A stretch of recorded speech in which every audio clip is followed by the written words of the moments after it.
This is Ad Infinitum.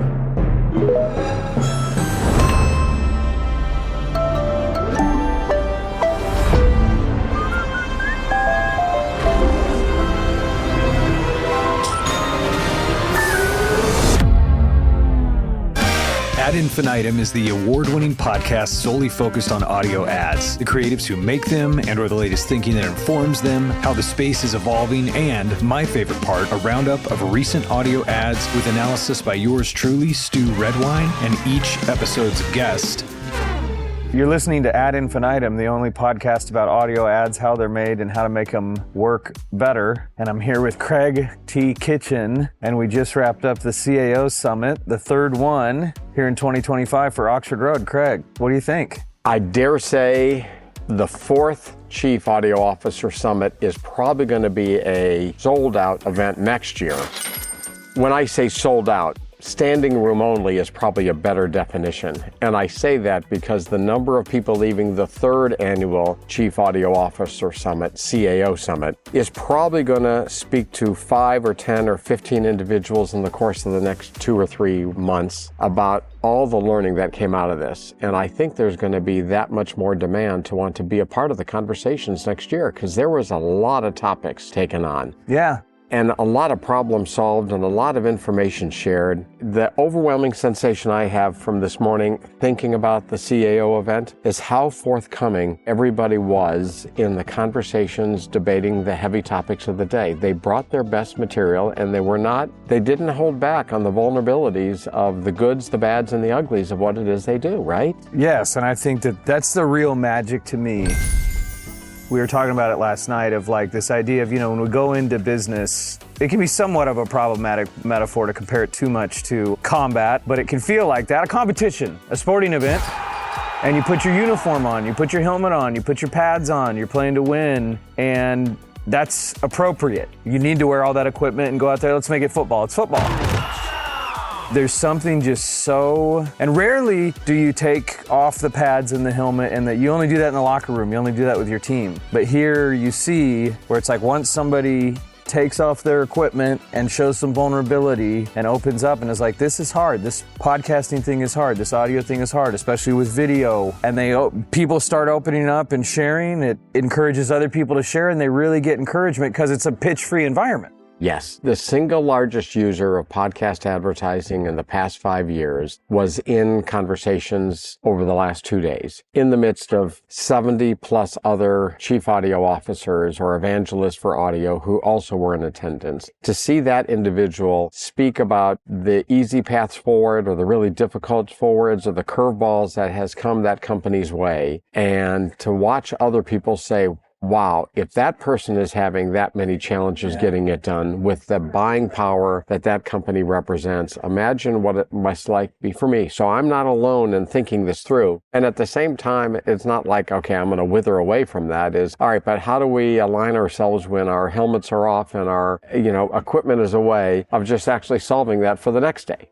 Yeah, and I also think it's like you get the solutions, you get that you're inspired by like, there's some folks you put on Mount Olympus, like you're saying, these massive advertisers, and then they're in this environment where it's like, oh, they don't know what they're doing either. Not that they don't know what they're doing, but they have challenges too. Yes. Like I told you that story where back in the day when I was doing like grip and electric work, I drove a truck into this big garage door. It's like a 15-foot garage door. I thought it was all the way up, and you can't, when you're in like a 5-ton truck, you can't even feel if you've hit something. And then it was like, wait a second, I get out, I realized I dented this guy's garage door, so I called Troy Paddock. I'm like, I can't believe this. I ran into this door, and he's been in the business longer than I've been alive. He's like, oh, I've done that a dozen times. And it was like, oh. That is a great metaphor for the experience of somebody who's been there and done that. That's it. And others who are just getting into the process of doing it and have not done it entirely in every way, shape, and form. And that's what we saw. If there were 2 conversation points that were really taken on yesterday that were really invigorating to try to problem solve. One of them is, how do we account for all of the collective audiences coming to listen or view a podcast in all the forms, right? The word is out that 25% of consumption of podcast happens visually on YouTube. There are other platforms that also offer podcast exposures as well, whether or not it's from X to Rumble and others, coupled with the origins of podcasts, which are audio-based, and there are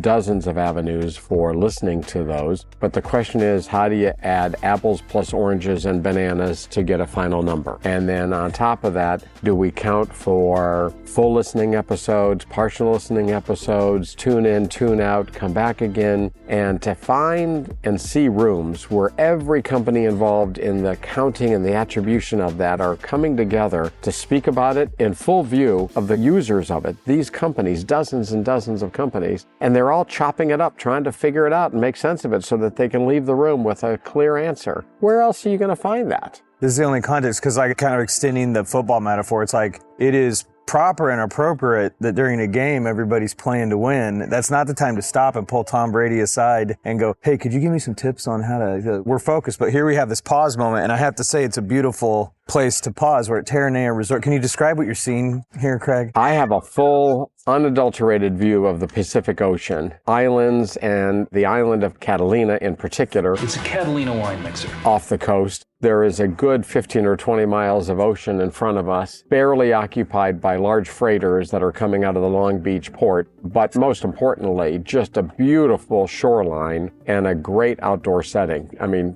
being close to water really represents, a freedom of spirit and all the other things that go about it. And so this backdrop really just brought everybody into a great mood and a place to want to share. And I think in the end, what's happened out of this is a great set of conversations on creative executions in podcast environments, the importance of the baked-in message, the live embedded message, from really, really talented hosts, the company's return on investment that they're getting in the podcast medium, not only domestically, but internationally now. Yeah. And to just see, for many companies, this avenue of advertising is the single best return on investment avenue. They want to continue on broadcast television, on streaming television, and in other audio forms than just podcast and audio streaming, including broadcast radio. But they identify in particular that podcast advertising and streaming audio are two of the best return on investment vehicles that they have. And for them to come and explore other ways to further exploit it and to grow the medium. And they, I think instinctually, it was said in conversation, when we realize that it is a $3 billion plus industry, maybe even $4 billion by the time we count the revenues coming from the YouTube platform, they realize the significance of that, because if there's more money in the water, there are more talented hosts and creative productions that are going to take place, which is going to captivate the last 45% of Americans to actually consume and enjoy podcasts more regularly, if the majority of Americans are already taking this information in the form of entertainment or information or both. Absolutely. Recently we touched a little bit on radio's history in the summit, and I've just been finishing up this book. I'm getting out this book right now to show Kraig, Listening In, Radio and the American Imagination by Susan J. Douglas, and it's a history of radio. Wow. From Amos and Andy to Howard Stern. Yes. And as I've gone through it, I've been mapping podcasts history completely maps over radio's history. And so what's been encouraging to me is, and radio's history obviously, is we already know the future. We know how this is going to go. And so this is what I mean. It took radio about 30 years to get supplanted by television, right? Sarnoff, the guy over there at NBC, he made a decision to either invest in FM, which I learned means frequency modulation. Good and for you. AM means Look at amplitude modulation. You read the book. I've read a book, Kraig. But what was interesting, it was 1938.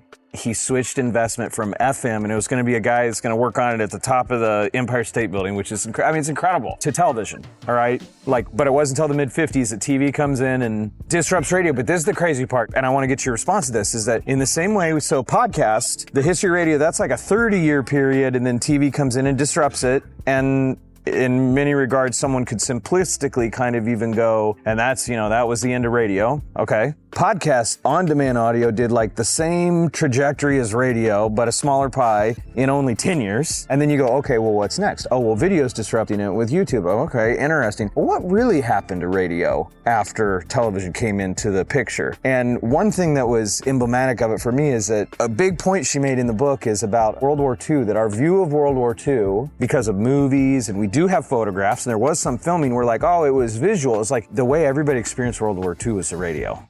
Right? The storytelling and the reports that happened. But we've lost this view of radio. But after TV, it continued to grow. It was one of the most efficient mediums. And I look at podcasts and I think some people are negative Nellies, but I go, look at the history of radio. It's actually the best thing is almost that the focus goes over here and goes, oh, there's this big, bright, shiny thing over here.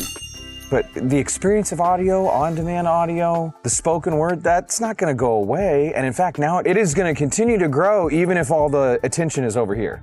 Yeah, it's true. So if you think back to 1938, somebody takes a big swing on the television medium at a time when the living rooms of most Americans had a console in it, which was the radio. That's what people would sit around, the tubes that were glowing in the back and the heat and the smell of those tubes and just the live information coming from it. That was a first, right? So most 9 people out of 10 would say, I'm going to continue to invest in that form of entertainment because that's where America is coming to, besides maybe newsreels and movie theaters. So Sarnoff takes the big swing on that, and instead of investing in FM, invest in TV. Yeah. Good. At the same time, in 1938, and again through 1948 and 58 and 68, the explosion of American families owning private automobiles for the first time that absolutely had a single form of entertainment in it, which was a radio. First the AM only, then the AM and the FM radio, and then at the same time, democratization of radio because those big consoles were reserved for the few. But the less expensive radios, including the transistor radios and some of the others that could be battery operated, obviously made it easier. I bring all of that history up just to say the ability to find a podcast or listen to audio in any form, which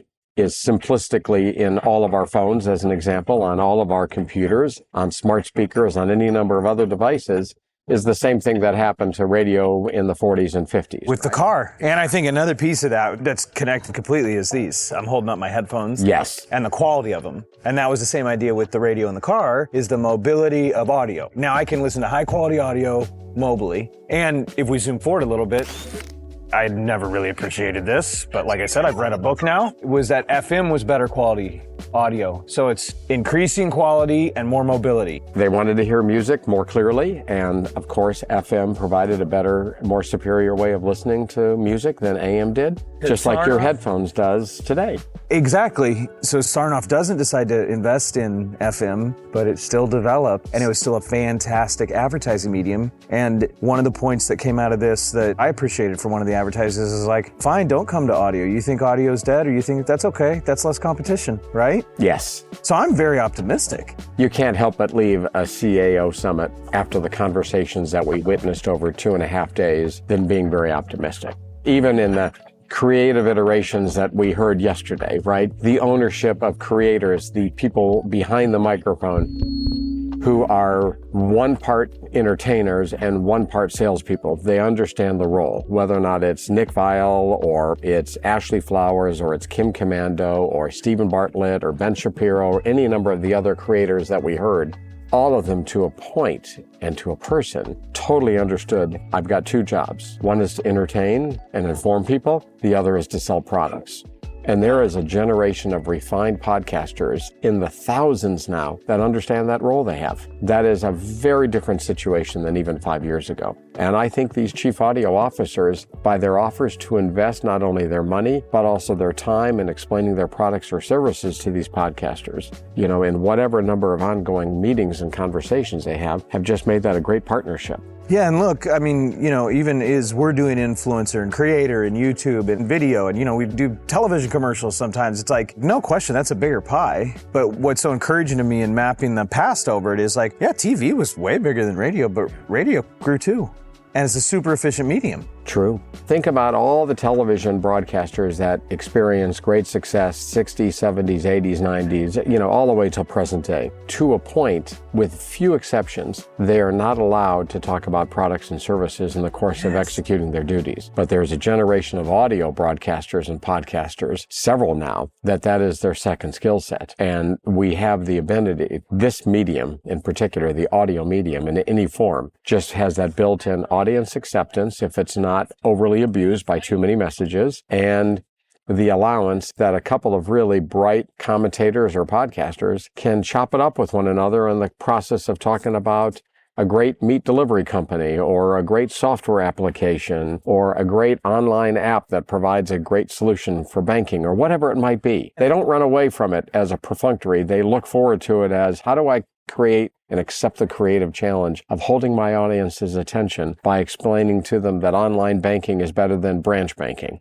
Just to use one business example. It's a great example, and I think it's this change from broadcast to on demand of you hear the word authenticity a lot, and it can kind of it can be like, oh, eye roll. But just imagine if you're watching NBA, you would never expect in the commercial break that Kevin Harlan goes into a personal endorsement of anything. And it's like, why?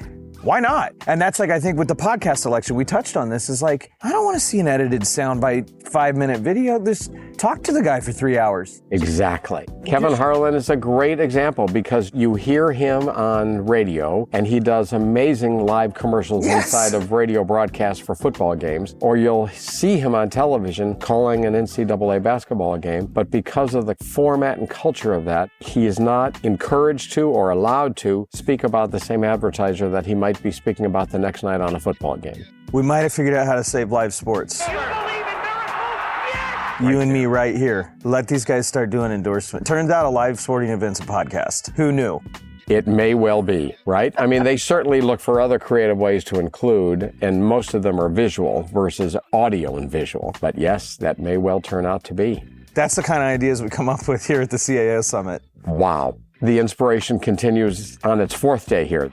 Something I did notice is that at one point there was a video was showcased where there was a synthetic human being with a synthetic voice. And what was remarkable to me about it was a very short video where it was showcasing this host, a digital host, and not one person remarked on it to me. Do you know the moment I'm talking about? Yes. And I thought my armchair psychologist part of me is oh, nobody even wants to talk about, that was photorealistic, full on, felt like that host was talking to us, but it was Gen AI and a synthetic voice. It's like the popular band right now on Spotify. Yes. Band member in it. It's all synthetic. And I don't know yet if society at large or knowledgeable, learned audio experts, advertising experts, have yet come to a conclusion or a consensus thought on how AI incorporated into audio and video messages is going to be taken. We haven't moved yet from the fake videos that have been created, that may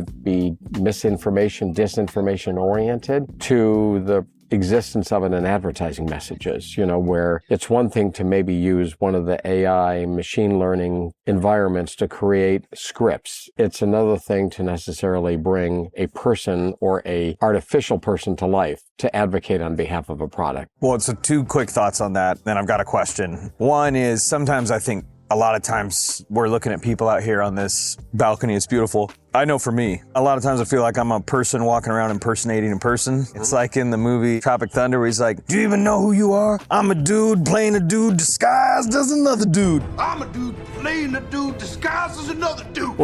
So in many ways, people are fake. Yeah, you could put on a face, you could put on a facade, you're right. So what's the difference? Anyway, that's just sort of anecdotal, so let's be more real. But I did want to touch on creative. At Oxford Road, as of this week, we're patent pending with the whole audiolytics system, which is a system that we've developed. Dan started it. Dan Granger, the founder and CEO of Oxford Road, started it in 2009. First time I worked on it was 2011. It has always been this very manual system, and now Pinocchio has become a real boy. Am I a real boy? just with the incredible power of AI agents and multiple AI tools that have allowed us within creative to build an entire ecosystem to generate the creative. The main thing you're talking about, though, is funny. We asked ChatGPT, one of the main creatives we work with, Ezra Fox, asked ChatGPT to review this MIT article about when you think through a problem, there's a bunch of brain activity. When you use Google, there's less. And when you use ChatGPT, there's like zero. And ChatGPT said, well, I can help you think more clearly, but it doesn't come without a cost. A very honest revelation. And that's part of like me even reading physical books is like I'm trying to keep that real estate in my mind. And my point is this, you're like, where's it going to land? Where I'm landing, where we're landing with Creative at Oxford Road is like, you have still got to have a human at the center. They're going to be using different tools and they'll be using a lot more tools, but you've got to have a human at the center that cares about the audience and the output, the relationship with the host, and like honors that heart connection that it matters. So analogize it to somebody down the hall in the accounting department. There was a time where they calculated everything manually. Carried the 9, carried the 5, the whole thing. Now, fast forward, they now have a calculator on their desk. Yeah. Or now they have an Excel spreadsheet on their desk. They're still a human being that's involved in interpreting the data and coming to a conclusion. The same thing, I think, is aptly said by yourself. There needs to be and will be a human being involved in that process if it's done right to bring the emotion and the sensitivity of who the audience is and what the intended purpose is. Exactly. It's care. It's unsolicited. That word has come up in a couple past episodes of Ad Infinitum, is that the antidote almost to the fear of AI is caring. And what I've noticed, this is interesting. Initially, I'd say the last 2 years, and then in recent months when it's really ramped up with AI and stuff, I saw creatives kind of either hunker and want to defend the old ways or sort of like get so discouraged that they don't even want to have output. And then there's this recent thing that's happened that I think is a good thing. It's like a market force where they're like, they now know that anybody they're dealing with can go to ChatGPT and get like a starter of any creative output, a design, a script, even audio. So now it's like, oh, you got to level up. You got to show them why working with a human is so much better. And so it's really cool. I've seen some, because in advertising and creative, it can get cynical and people can get discouraged. It's this weird mixture, right? A cynical kind of view of it is like, anybody in creative and advertising is a failed artist, right? Like that's like the dark view. I'm like, they're an artist and they're an expressive, sensitive person and that's cool. And they get an opportunity to do that, but they lost their love. And actually AI, the ones that are staying in it, it's giving their love back because now they got to show they love it. It's a creative infusion of a different sort, and it's a practical reality, and it can be a very helpful tool because they're in control of whether or not to use the output or not use the output. In a year, 2025, when scientists have redeveloped a different wooden baseball bat for the New York Yankees to use because they put their mathematical minds to it and said, all right, we're going to approach our problem solving of hitting the ball further differently. It's all right to acknowledge that AI involved in copywriting and creative executions is permitted as well. There's probably a better metaphor than that, maybe aluminum bats versus wooden bats in baseball, whatever it is. And that was also technology driven. I think that is a fantastic metaphor because what I also like about it is we're still using wooden bats. Yes, and we're choosing to pick them up when we want to and when we don't, right? Different execution. You mentioned authenticity. Yeah. And how important, how many times different advertisers talked about the fact that they wanted to be in authentic environments. Yeah, and the hosts were talking about, it's like if we had $1 for every time somebody said that word the last 3 days, we'd have $1,000. That is exactly my thought, because as you brought that word up in this conversation, that was one of the primary themes, in addition to attribution and the definition of what podcasts are and the protection that advertisers want to telegraph to publishers. Don't overexploit a good thing. Yes. Keep your commercial inventory properly maintained. Don't turn it into 2/3 content, 1/3 advertising. Leave it in a 90-10 model because, or whatever the number is, percentage-wise, because that's what's keeping the listener coming back for every episode that is created audio or visually. Yeah, and I do think, again, trying to learn from the past, is like it's not all roses with the history of radio and the commercialization of it. And it did get to that point where, the point it's at now, where it's 20 minutes out of every hour or more. Certainly in the spoken word formats, yes. Yes, you've got to move the market incentive away from that. And the solution, of course, is brilliant creative that brings a return on investment. By that I mean brings an audience to want to take action on a product or service in a way that you don't need to run so much advertising to be able to create the kind of return on investment that advertisers need to continue. You know, and I've never had this thought before. It's a simple thought, but it's just amazing how much, on demand has changed our consumption. I mean, broadcast, you've got to watch the commercial. You've got to listen to the commercial. You must. You are required. Yes. You're no longer required. Not in today's era of video streaming. Yeah, we're on a podcast, video or audio. So then that's an interesting dynamic of pushing people to, like you said, big theme here is vulnerability with people. How can we do this better? And then with that comes even authenticity amongst each other. And then that's where we want to go with the medium. Any closing thoughts for the chief audio officers that are listening? It is for those that are listening that attended the CAO Summit. I thank you from the bottom of my heart as just one consumer for not only taking the time to attend, but coming undistracted and sharing your best thoughts and sharing your openness, and you're willing to collaborate, you're willing to problem solve with others, to, like you say, take off the helmet, take off the jersey, and just participate in an industry of conversation, of problem solving and dreaming. What could we do next? How can we make this coveted part of our responsibilities even better and more productive for them in their own role? It was an extraordinary effort, not just to travel, because this is obviously a beautiful destination, but to just come and be all in, not be distracted, not have your laptop open, but have your mind open to all these great conversations. That to me is the closing message to me. Couldn't have said it better myself. Thank you so much, Kraig, for coming on Ad Infinitum yet again. We tend to do these around the CAO Summit, so I say we keep it going. Thank you for keeping the Ad Infinitum message going all year long and bringing great guests to the conversation too. That doesn't happen by accident. Well, it means a lot coming from you, and I'm very grateful you did this, so thank you, Kraig. Thank you, Stu.